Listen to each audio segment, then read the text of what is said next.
लखनऊ की सड़कों पर रात के अंधेरे में एक बाइक दौड़ रही थी और उस बाइक पर सवार थे दो लोग। दोनों ने शराब चूर होकर पी रखी थी, दोनों शराब के नशे में धुत थे।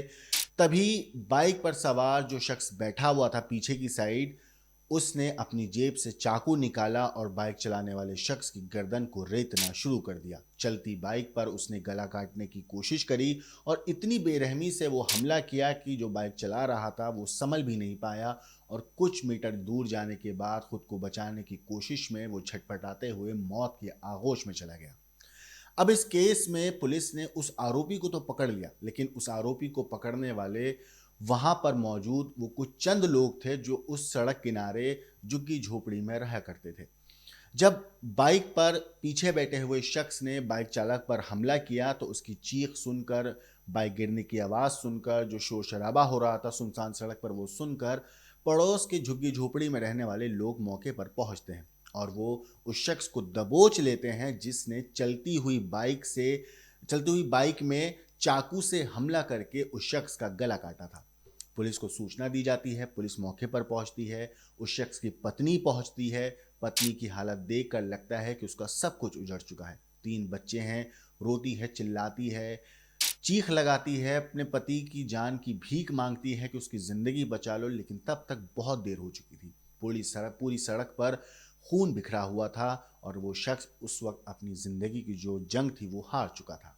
लेकिन इस कहानी में जो सबसे इम्पोर्टेंट किरदार था वो थी इसकी पत्नी, जिस शख्स की मौत हुई थी, यानी वही महिला जो अपने पति की लाश के पास बैठकर चीख रही थी, चिल्ला रही थी, उसकी जिंदगी की भीख मांग रही थी। वही महिला इस पूरे कत्ल की असली मास्टरमाइंड निकली।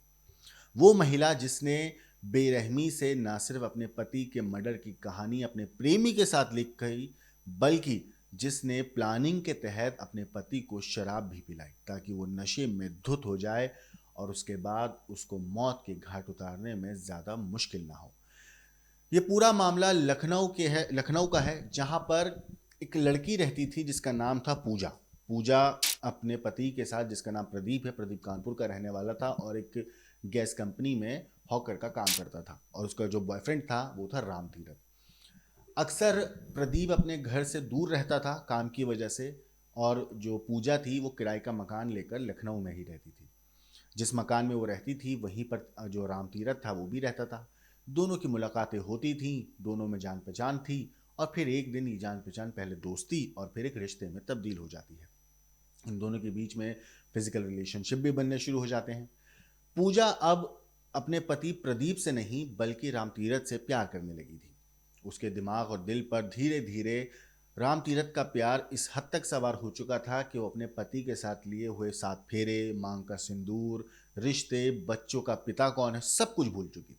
उसके दिमाग में सिर्फ एक चीज़ थी कि किसी तरीके से प्रदीप को रास्ते से हटाया जाए ताकि वो जिंदगी भर राम तीरथ के साथ अपनी जिंदगी बिता सके।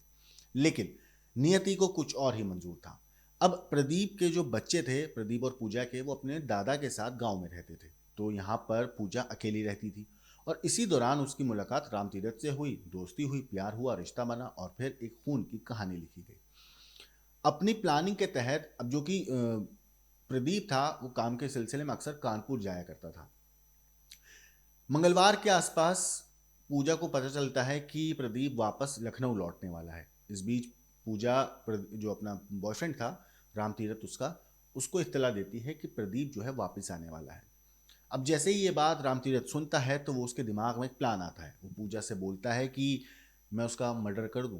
पूजा कहती है कि जो करना है करो, मुझे तुम्हारे साथ ज़िंदगी भर रहना है। अब इसके बाद राम तीरथ प्लानिंग के तहत प्रदीप से मिलता है, क्योंकि प्रदीप को थोड़ा बहुत जानता भी था। दोनों मिलकर साथ में शराब पीते हैं क्योंकि प्रदीप शराब का आदी था और फिर इतनी शराब पिलाई जाती है कि वो नशे में चूर हो जाता है। अब इसके बाद जो राम तीरथ था वो प्लानिंग के तहत बाइक पर प्रदीप को पहले पीछे बिठाता है और उसको वहां से लेकर चल देता है। थोड़ी देर के बाद राम तीरथ बोलता है कि उसे पेशाब करना है और वो इसलिए बाइक साइड में रोक देता है। बाइक रोक कर वो पेशाब करता है, फिर वो प्रदीप से कहता है कि अब बाइक तुम चलाओ।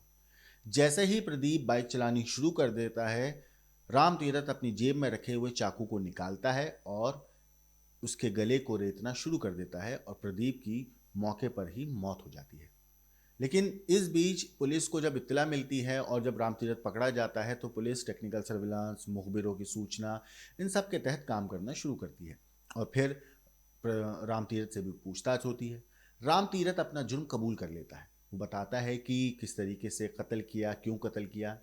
अब उसके फ़ोन से एक अहम सबूत मिलता है, वो होता है पूजा के मोबाइल का नंबर और कुछ चैट्स जो इन दोनों के बीच में हुई थी। पुलिस को फौरन पता चल जाता है कि यहाँ पर मामला गड़बड़ है। यहाँ पर रामतीरथ और पूजा ने मिलकर इस पूरे कत्ल की कहानी लिखी है।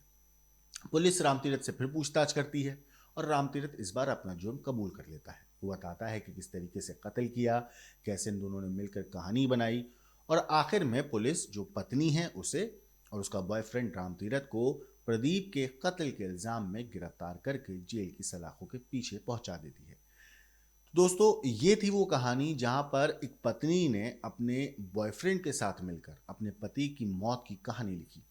चलती हुई बाइक पर गला रेता गया और ना सिर्फ गला काटा गया बल्कि खून की एक ऐसी कहानी लिखी गई जिसको सुनकर पुलिस वाले भी हैरान थे। और इस पूरे कत्ल की मास्टरमाइंड कोई और नहीं, उस शख्स की अपनी पत्नी थी।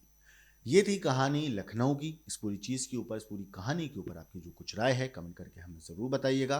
लेकिन देश और दुनिया की बाकी क्राइम की खबरों के लिए देखते रहिए क्राइम तक।